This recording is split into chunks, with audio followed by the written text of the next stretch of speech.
Assalamualaikum warahmatullahi wabarakatuh. Pemirsa sekalian, jumpa lagi bersama kami dalam podcast Kesengsem MTS Negeri 4 Banyuwangi edisi Ramadan.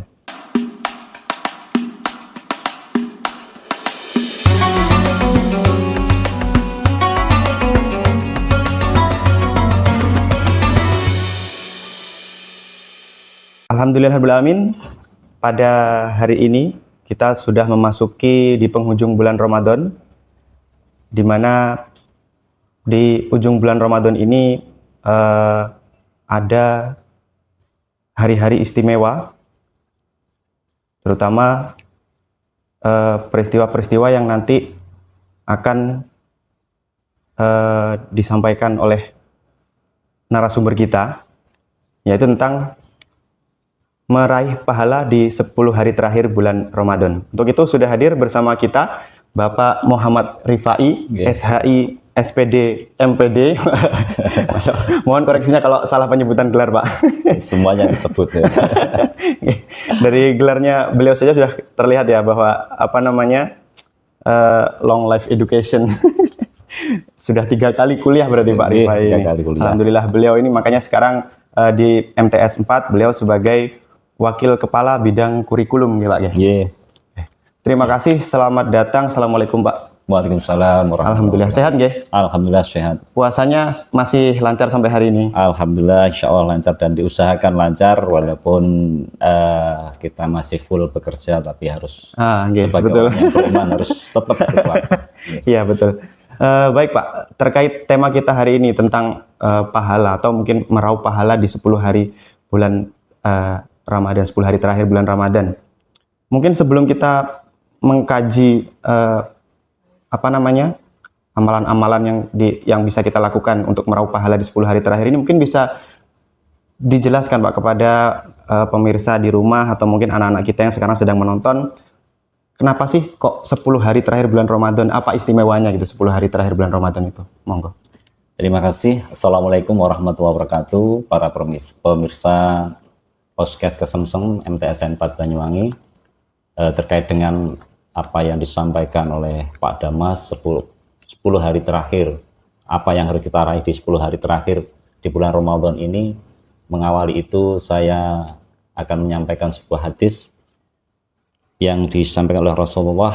Karena Rasulullah sallallahu alaihi wasallam idza dakhala asru sadda mi'syarahu wa ahya lailahu wa aqada ahlahu. Bahwa Rasulullah Shallallahu Alaihi Wasallam apabila sudah masuk di 10 hari terakhir bulan Ramadan, beliau itu sadda mi'jarahu, artinya beliau mengikat sarungnya.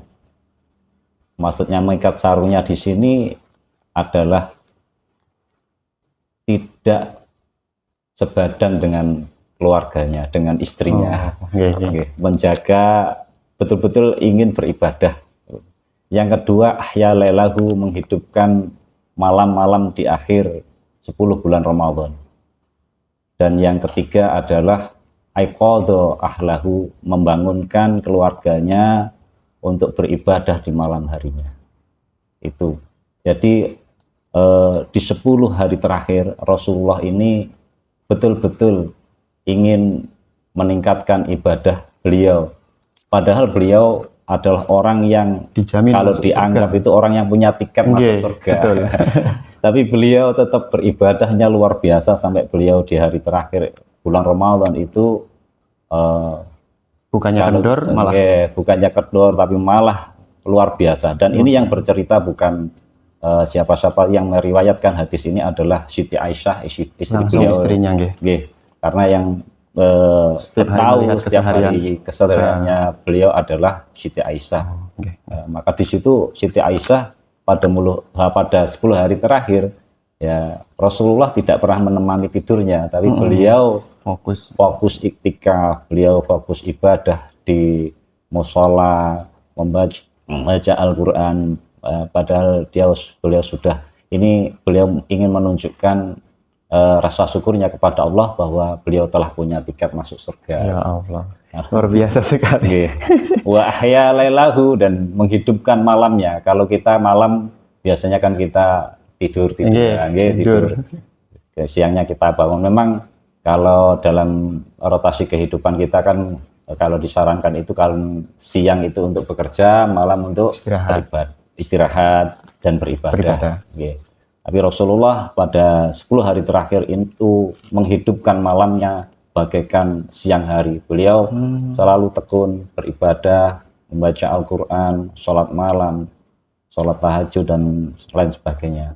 Wa iqadha ahlahu, dan membangunkan keluarganya, anaknya, istrinya disuruh untuk sama-sama beribadah di malam hari. Di malam hari. Oh gitu. Nggih. Berarti kenapa kok itu spesial? Karena memang dari Rasulullah sendiri juga seperti itu contoh yang diajarkan. Diberikan contoh seperti itu, dan ini diriwayatkan langsung oleh Siti Aisyah. Bukan dari sahabatnya yang mungkin tidak serumah seatap, tapi langsung diriwayatkan oleh istri beliau. Di mana gini, juga ada sebuah hadis mengatakan bahwa Syahrul Ramadan awalu rahmatun wa awsatuhu maghfiratun wa akhiruhu itqum minan nar. Jadi di situ bahwa di 10 hari terakhir dari hadis itu memang kita akan dijauhkan dari siksa api neraka. Ini kan di hari terakhir bulan Ramadan itu sangat luar biasa. Baik, berarti memang justru hari-hari terakhir ini jangan sampai kendor ya Pak ya? Karena memang poinnya ini, wah malah dijauhkan dari api neraka, siapa yang tidak mau ya? Apalagi sudah dicontohkan oleh Rasulullah tadi, 3 amalannya itu seperti mengencangkan sarungnya, yang artinya tadi apa Pak? Tidak bersebadan dengan istrinya, menjauhi hal-hal duniawi itu Pak. Jadi fokusnya memang benar-benar untuk ibadah. Kemudian apa namanya, menghidupkan malam-malam akhir itu mungkin dengan sholat malam, i'tikaf, sholat taraweh, tadarus ya, seperti itu. Dan apa namanya, juga tidak sendiri, beliau juga mengajak keluarganya, membangunkan keluarganya di waktu malam hari. Baik, yang ingin saya tanyakan selanjutnya Pak, terkait 10 hari terakhir ini, kira-kira amalan apa saja yang dianjurkan untuk dikerjakan pada 10 hari terakhir ini? Selain tadi mungkin sudah Rasulullah, mungkin Rasulullah belum rinci karena hanya mengencangkan sarung, mungkin amalannya seperti apa? 10 hari terakhir yang bisa kita lakukan. Untuk amalan yang pertama, kita bisa berusaha beribadah semaksimal mungkin, yaitu untuk mencari Lailatul Qadar, di mana Lailatul Qadar itu kan sudah disebutkan dalam surat Al-Quran bahwa Lailatul Qadri khairum min alfi sahrin, bahwa Lailatul Qadar itu lebih baik dari 1000 bulan. Yang kedua, kita dianjurkan untuk iktikaf di masjid dengan berzikir, dengan berkhalwat, dengan merefleksi diri kita. Kemudian yang ketiga adalah dengan memperbanyak doa. Dan ini perlu saya sampaikan juga bahwa di 10 hari terakhir itu memang gimana ya, kalau saya pribadi ketika Ramadan itu mau berakhir itu seperti kehilangan sesuatu. Seperti kehilangan, betul. Kan kalau ketika masuk bulan Ramadan, man faraha fi dukhulil Ramadan haramallahu jasadu ala niran. Siapa yang senang datangnya bulan Ramadan, maka dia jasadnya akan diharamkan. Senang saja itu. Senang saja belum menjalankan. Baru senang padahal. Apalagi di bulan-bulan apalagi di akhir bulan Ramadan ini. Saya setelah masuk ya, itu mau keluar ke Ramadan kayak juga berat. Saya juga mengingat apa yang beliau sabdakan, lau ta'lamu ummati ma fi ramadhana lau tamannau antakunu sanata kulluha ramadhana. Bahwa kalau tahu, umatku itu tahu bahwa apa yang ada di dalam bulan Ramadan, pahala-pahala yang diberikan di bulan Ramadan itu sangat luar biasa, maka pasti umatku itu akan berangan-angan bahwa seluruh bulan sepanjang tahun itu semuanya bulan Ramadan. Jadi mungkin kalau sebagian orang kita disuruh puasa, itu kan berat karena mereka orang-orang yang beriman. Tetapi seandainya puasa itu dihadiahi sebuah mobil Pajero, yang terlihat lah, hadiahnya yang terlihat lah. Kalau misalkan seandainya tahu, padahal pahalanya itu lebih dari Pajero. Seandainya nanti ditunjukkan kepada umatnya, oh inilah hadiah kamu, pahala kamu ketika kamu menjalankan puasa, maka mereka akan berangan-angan, termasuk mungkin saya akan berlomba-lomba untuk apa ya, supaya setiap hari itu adalah Ramadan, karena memang pahala di bulan Ramadan itu dilipat gandakan. Dan memang kata Ramadan itu sendiri kan artinya membakar ya Mas ya, membakar yang menghanguskan, artinya bahwa apa yang kita lakukan di bulan Ramadan, puasa dan lain sebagainya, ibadah-ibadah yang kita lakukan di bulan Ramadan itu tentunya bisa membakar dosa-dosa yang sudah terdahulu. Luar biasa. Apalagi kalau yang dapat malam Lailatul Qadar itu yang tadi katanya kan khairum min alfi syahr, berarti lebih baik dari 1000 bulan. Kalau saya hitung 1000 bulan itu Pak, kurang lebih 83 lebih 83 koma, berarti 84 rata-rata. Berarti seumur hidup seumur hidup itu belum tentu kita umurnya 84 tahun ya. Itu. Berarti kalau kita beribadah pas di malam Lailatul Qadar itu sama kayak beribadah selama 1000 bulan itu 84 tahun itu Pak. Ya seperti itu yang dijanjikan oleh Allah. Luar biasa sekali. Tapi ya itu kita mencari malam Lailatul Qadar itu bagaimana, tapi menurut saya kita harus menganggap bahwa setiap malam bulan Ramadan itu adalah Lailatul Qadar, sehingga kita punya semangat untuk beribadah tidak hanya karena karena mengejar Lailatul Qadar saja, tapi betul-betul lillahi ta'ala. Ya, teringat dengan apa yang disampaikan oleh Rabi'ah Al-Dawiyah, di mana beliau menyampaikan, seandainya ibadahku itu karena saya mengharap surgamu, maka berikanlah surgamu kepada penyembahmu ya Allah. Seandainya saya beribadah karena takut saya dibakar di api neraka, maka bakarlah saya di neraka. Karena seperti itu jadi saking dia tulusnya beribadah, sudah ibadah, maka beliau Ad-Dawiyah ini, kalau saya beribadah karena engkau, maka jangan palingkan wajahmu dari saya.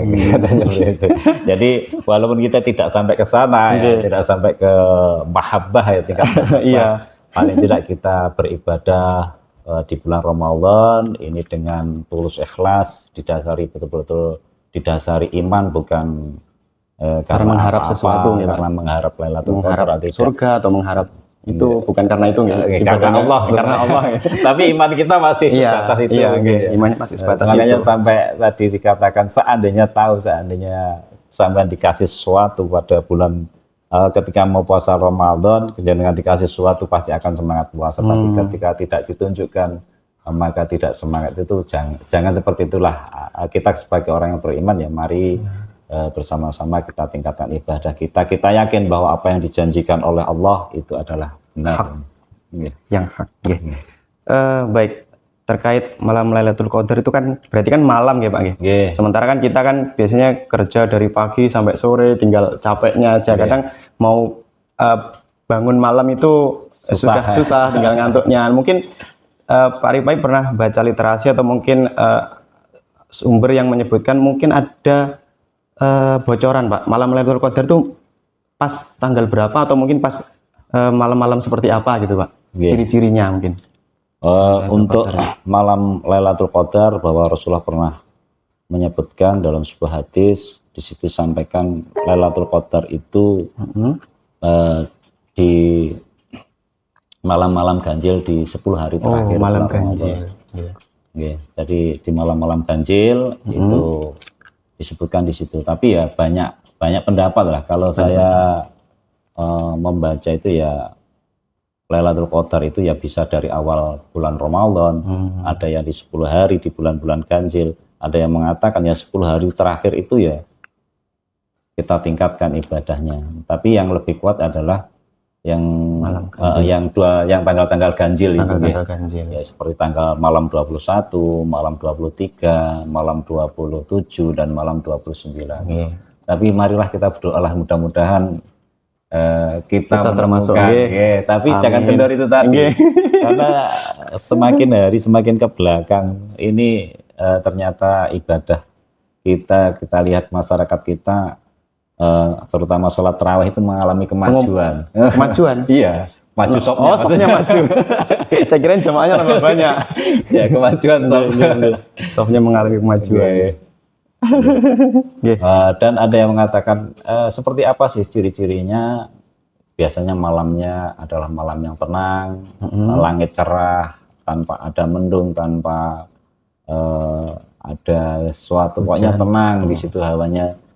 Binatang-binatang malam bernyanyi sebagaimana biasa. Jadi terus hawanya sejuk, seperti itu. Itu salah satu tanda, dan banyak tanda, dan itu sudah banyak nih Pak literasi yang menuliskan seperti itu. Banyak. Tapi sekali lagi jangan terpacu itu, jangan terpaku dengan semangat, itu, tetap semangat. Karena tidak ada yang menjamin siapa yang nanti yang dapat malam Lailatul Qadarnya, Pak. Nah, terima kasih Pak Rifai. Yang terakhir Pak, seandaikan ini adalah bulan Ramadan terakhir kita, mungkin ada nggak Pak kira-kira itu ibadah apa yang harus kita maksimalkan supaya nanti kita tidak menyesal kalau tahun depan kita tidak bertemu dengan bulan Ramadan? Mudah-mudahan mudah-mudahan masih bisa bertemu lagi. Kalau menurut saya ibadah yang kita lakukan, yang pertama ketika kita menjalankan ibadah puasa, maka kita menjalankannya dengan tulus ikhlas karena Allah, menjauhi semua larangannya, menjauhi semua yang membatalkan. Itu artinya kualitasnya, Mas, kualitasnya kita bangun, Kemudian di malam hari ya kita jalankan. Kalau biasanya kita di malam hari sholat qobliyah ba'diyah, kemudian sholat tahajud jarang sekali, mungkin di bulan-bulan Ramadan ini kita lakukan secara istiqomah. Kemudian sholat tarawihnya juga kita perbaiki, mungkin kekhusyuannya, atau pokoknya kualitas ibadah kita tingkatkan. Kalau belum ya kita lakukan. Misalkan kalau malam biasanya tidak pernah sholat tahajud, ya kita mulai dari sekarang. Kita tahajud lagi malam itu. Kemudian apa yang disunahkan dalam puasa kita jalankan, dan itu insya Allah akan mendatangkan pahala yang luar biasa. Kalau menurut saya kita kan sudah semuanya itu melakukan, cuma kualitas ibadah kita yang perlu ditingkatkan. Kualitas dan kuantitas. Baik, terima kasih Pak Rifai atas waktunya. Semoga bermanfaat untuk kita semua. 10 hari terakhir bulan Ramadan ini, semoga kita tetap semangat, tidak hanya di awal-awal Ramadan kemarin saja, karena memang banyak literatur yang menyatakan bahwasanya di 10 hari terakhir itu adalah hari-hari di mana nanti kita dijauhkan dari api neraka, gitu. Termasuk tadi juga katanya malam Lailatul Qadar. Terima kasih, semoga bermanfaat untuk kita semua. Episode kita hari ini kami mohon undur diri. Billahi fisabilil haq fastabiqul khairat. Assalamualaikum warahmatullahi wabarakatuh. Waalaikumsalam warahmatullahi wabarakatuh.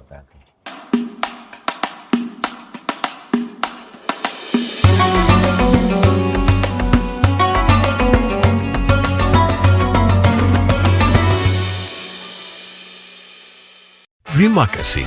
Baru saja Anda menyaksikan podcast Kesengsem MTS Negeri 4 Banyuwangi edisi Ramadan.